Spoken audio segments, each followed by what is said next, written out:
Drinking a little bit tonight. Hey everybody, welcome to a very special post-championship episode. When Mitch is we talking scored. to his room.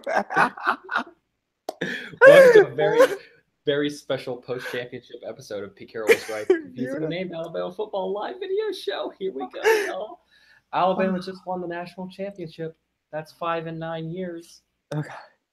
What else are we gonna say? I mean, I guess there's a few things to talk about. I guess something about the quarterbacks. I don't know. I wasn't paying that much attention, so I don't know what there is to talk about here. But. Yeah, I don't really have much in the way of like actual analysis here. I just incredible. How about I wanted to start. Oh my, Mitch is leaving. Sometimes just a run off. Okay, so I'll ask you this, and then we'll get Mitch we'll talk about it and get Mitch when he comes back. Just what was just like? I feel like it would be cool to just share our reactions to the final play. I switched to bourbon in the second half as is my custom in national championship games. And I was so worried after Tua took the sack on first down. I was just like, right. What are you even going to do here, right? Yeah, I thought they were just. I said this on Twitter, but I thought just like kind of try to get like half of it back or something. You know, hopefully they'll be playing. They were sitting in cover 2, probably playing soft underneath. Just take like some of the yards back, and instead they didn't do that at all. I saw the ball go up in the air. I saw that Devontae had a step, and when it started, it didn't hit his hands, but it was like the moment his hands reached out and I realized he was gonna catch it, I collapsed on the floor and just screamed. Mitch were just sharing our reaction. My fiance was very upset. Like I saw the ball leave his hand, and for like a second I thought he had overthrown it. And then I saw that it was gonna hit Devontae in stride, and I just like started running like out of the room. Like I didn't even see him catch it. I just started running. He kind of has this like high arcing throw that almost always looks like it's going further than it actually is. I feel like. My reaction was very different than your guys' reactions. I see the throw go up, and I love big plays. Like I love to throw deep. I love like vertical passing offenses. So I'm like, okay, well, we're just going for it all. Go for it all. And then I see him wide open, and I could not believe that he was wide open. I could not believe that in that spot, playing against like a too high safety look, I could not believe he was wide open, and I was just so speechless. I was just so shocked that I was speechless. I almost didn't have. I don't think I had a single reaction. I don't think I said a word. I don't think I did anything when he caught it. I mean, so obviously the ball. When Tua threw his first touchdown to Ruggs on his, I guess it was his second drive out there. That was such a great throw too. Like the anticipatory throw. That whole drive, the whole time I was thinking like, okay, that was a great play, but like if Jalen's on his game, he can make that throw, right? Like because it was like a slant and a screen, and he escaped from the. Yeah, it was like RPO. It was pretty RPO heavy. Yeah. That throw, I said, I didn't even react. My only reaction to that throw was, wow. Yeah, that was an amazing throw. Yeah. I actually thought that some of Tua's incompletions were some of his most impressive plays. Like he had that one where he bought time and he evaded a rush, and then he made like a pretty nice throw down the field that was just out of somebody's reach. It was either Devontae Smith or Henry Ruggs. I think this was still in the third quarter. And then there was 2 shots to the end zone in the corner, one to Calvin and one to Ridley that were in both of their hands, like in tight coverage, perfectly placed. Yeah. Like he throws the ball vertically extremely well. Like way better than I realized. He just has this really, really nice vertical ball. Like he's able to manipulate the touch on the ball, and this placement's tremendous. Like his ball placement is so good. That's kind of the thing that stands out the most, right? Like his ball placement down the field is just immaculate. I stunned. I don't even know. Like I don't know what to say. I don't know what else to say. I said this before we started. I said it to my dad when he called after the game. I expected Alabama to win this game. There were a lot of ways I could have envisioned this going. This was not one of them. Yeah. Of all the like, I never would have expected. Yeah. I'm just flabbergasted still. Like, it's unbelievable.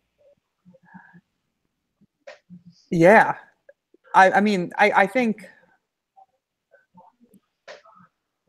I mean, we didn't expect the game to go in a direction in which Tua was even going to be needed, right? Like we expected this to be like a very close, low-scoring game. Alabama wasn't gonna, if they were behind, it wasn't gonna be by too much. Like there was, you were always going to, the game was going to be the sort of game where you would want to be conservative and you would want to play it safe, and that's exactly the kind of game that you wouldn't want to bring Tua into.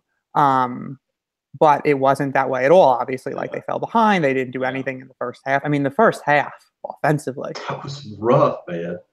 When's the last time they had a first half, like a half of offensive half that bad? Well, they literally showed it, and honestly, this is a game I throw up to Alabama fans all the time as an example of bad offensive performances. They said it was the fewest offensive yards Alabama's had in a half since 2008 Tulane. Oh my God.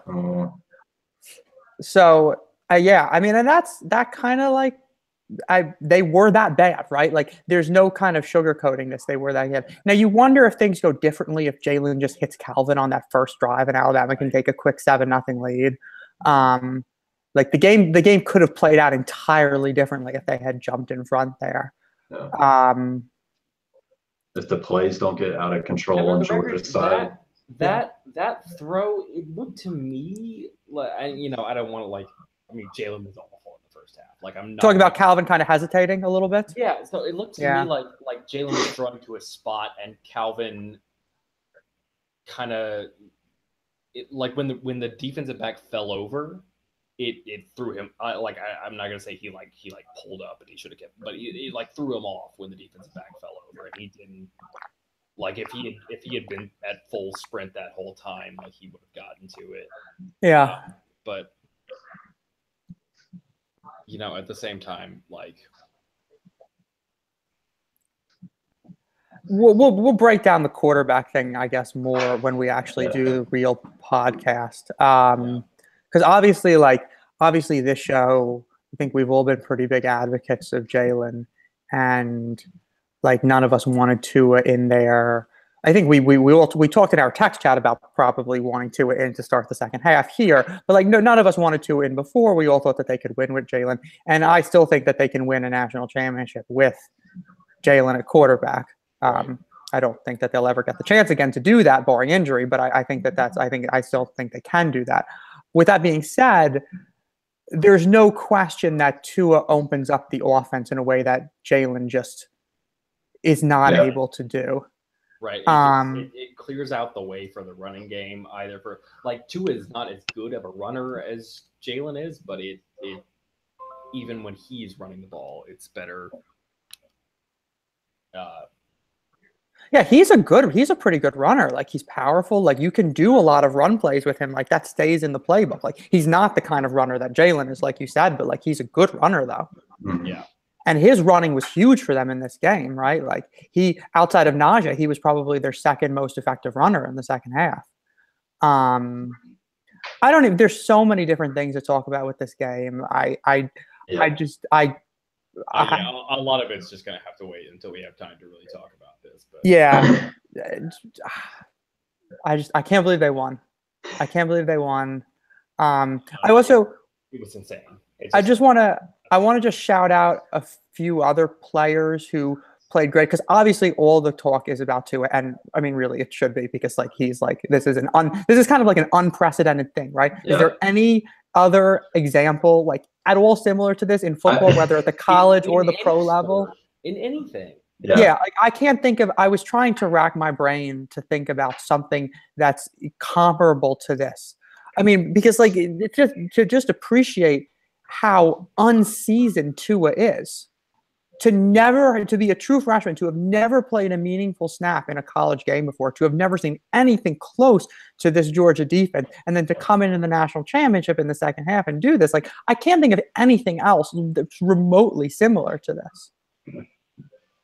I mean, what was the Texas kid's name who came in for Colt? Gilbert something?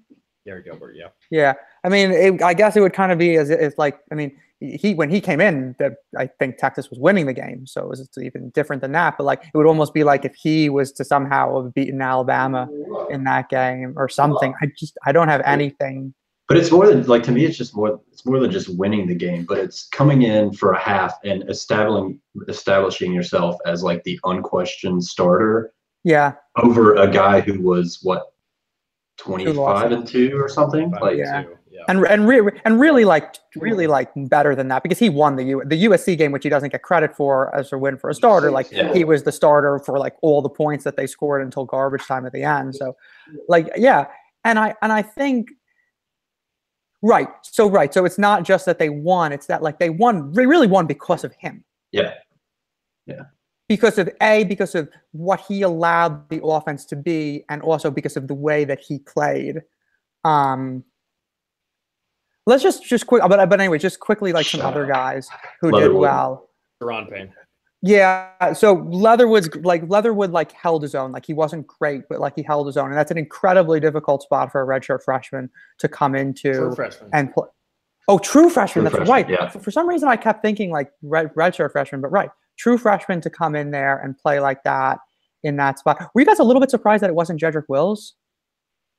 Because like I know he was getting time at right tackle, but it seemed like he was the next tackle up on the depth chart. So I was thinking that it was going to be him, but I don't know. I guess maybe he hasn't repped at left tackle. Like he's repped at right tackle. Because even you might expect that it would be Jedrick in the sense that because two is a lefty, so you're exactly. So his blinds, yeah. It's now a swap. But I guess it was just the fact of like it's not as easy to swap sides as some people think it is. So it's probably just just that Jedrick doesn't have reps on that side, whereas Leatherwood was the backup left tackle all year. Yeah, and he played well. Obviously Devontae Smith, considering like caught the game-winning touchdown, and he literally caught the two biggest passes of the season for Alabama, right? Like you go back to the Mississippi State game, like he caught the game winner there, he catches the game winner here. All the freshmen made plays down the stretch, so like he also drew the pass interference penalty. Najee coming in had some really, really big yards, especially to set up their field goal to make it 20-13. What were you saying, Mitch? Sorry. Who caught the other touchdown that wasn't Calvin's? That was Ruggs. That was Ruggs. Okay. Ruggs coming free on the back line. Okay. Judy had a catch. Judy had a big catch on the possession where they tied the game, I think, coming free on a cross from left to right. So just like everybody was so involved in the passing game. Like he was so indiscriminate in terms of who like he was throwing the ball to and who they were dialing up plays for. Like everybody was an option. And then on the defensive side, one of you guys said Deron Payne, which is obviously like the story. Like he's just an unbelievable player. He's the best player on the team, and like he's just lunch the whole game. Yeah, he was remarkable. He was getting like triple teamed at the end of that game. They were putting like 3 guys on him. Like he was unbelievable. Best player on the field the whole playoffs. On defense, I don't even know anybody else. How about Shaheem Carter coming in and playing money in dime in the second half? I didn't even know. I didn't notice. Yep. They pulled after the long touchdown, they pulled Tony. And Carter played money the rest of the game.